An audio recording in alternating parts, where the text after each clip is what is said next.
ರೇಣುಕಾಸ್ವಾಮಿ ಕೊಲೆ ಪ್ರಕರಣಕ್ಕೆ ಸಂಬಂಧಿಸಿದಂತೆ ಜೈಲಿನಲ್ಲಿರುವ ನಟ ದರ್ಶನ್ ಅವರು ರೌಡಿ ಶೀಟರ್ಗಳ ಜೊತೆಗೆ ಕಾಫಿ ಕುಡಿಯುತ್ತಾ ಹಾಗೂ ಸಿಗರೆಟ್ ಸೇದುತ್ತಾ ಕುಳಿತಿರುವ ಫೋಟೋ ವೈರಲ್ ಆಗಿದ್ದು, ಈ ಕುರಿತಂತೆ ಗೃಹ ಸಚಿವ ಜಿ ಪರಮೇಶ್ವರ್ ಕಾರಾಗೃಹದ ಇಲಾಖೆಯ ಡಿಜಿ ಮಾಲಿನಿ ಕೃಷ್ಣಮೂರ್ತಿ ಅವರೊಂದಿಗೆ ಚರ್ಚೆ ಮಾಡಿದ್ದು, ಆಂತರಿಕ ತನಿಖೆ ಮಾಡಿ ಕೂಡಲೇ ವರದಿ ಸಲ್ಲಿಸಿ ಎಂದು ಸಿಟ್ಟಾಗಿದ್ದಾರೆ. ಬೆಂಗಳೂರಿನ ಕಾವೇರಿಪುರದ ಮನೆಯಲ್ಲಿ ಇಬ್ಬರು ಹೆಣ್ಣು ಮಕ್ಕಳನ್ನು ಮಚ್ಚಿನಿಂದ ಕೊಚ್ಚಿ ಬರ್ಬರವಾಗಿ ಕೊಲೆ ಮಾಡಿದಂತಹ ಘಟನೆಗೆ ಸಂಬಂಧಿಸಿದಂತೆ ನಿನ್ನೆ ರಾತ್ರಿ ಅಮೃತಹಳ್ಳಿ ಠಾಣೆಯ ಪೊಲೀಸರು ಆರೋಪಿ ಮಲತಂದೆ ಸುಮಿತ್ನನ್ನು ಯಶವಂತಪುರ ರೈಲ್ವೆ ನಿಲ್ದಾಣದಲ್ಲಿ ಬಂಧಿಸಿದ್ದಾರೆ. ಬೆಂಗಳೂರು ತೊರೆಯಲು ಸಜ್ಜಾಗಿದ್ದ ಸುಮಿತ್ ಟಿಕೆಟ್ ಬುಕಿಂಗ್ ಮಾಡಲು ಮೊಬೈಲ್ ಆನ್ ಮಾಡಿದ್ದ ಕೆಲವೇ ಸೆಕೆಂಡ್ಗಳಲ್ಲಿ ಪೊಲೀಸರು ಆತನನ್ನು ಸುತ್ತುವರೆದರು ಎನ್ನಲಾಗಿದೆ.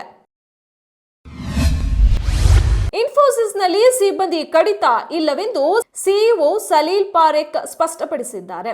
ಇನ್ಫೋಸಿಸ್ ತನ್ನ ಗ್ರಾಹಕರಿಗೆ ನೀಡುತ್ತಿರುವ ಜನರೇಟಿವ್ ಎಐ ಸೇವೆಗಳಿಗೆ ಉತ್ತಮ ಪ್ರತಿಕ್ರಿಯೆ ವ್ಯಕ್ತವಾಗುತ್ತಿದ್ದರೂ ಅದರಿಂದ ಸಿಬ್ಬಂದಿ ಕಡಿತದ ಯಾವುದೇ ಸಾಧ್ಯತೆ ಇಲ್ಲವೆಂದು ಅವರು ಹೇಳಿದ್ದಾರೆ.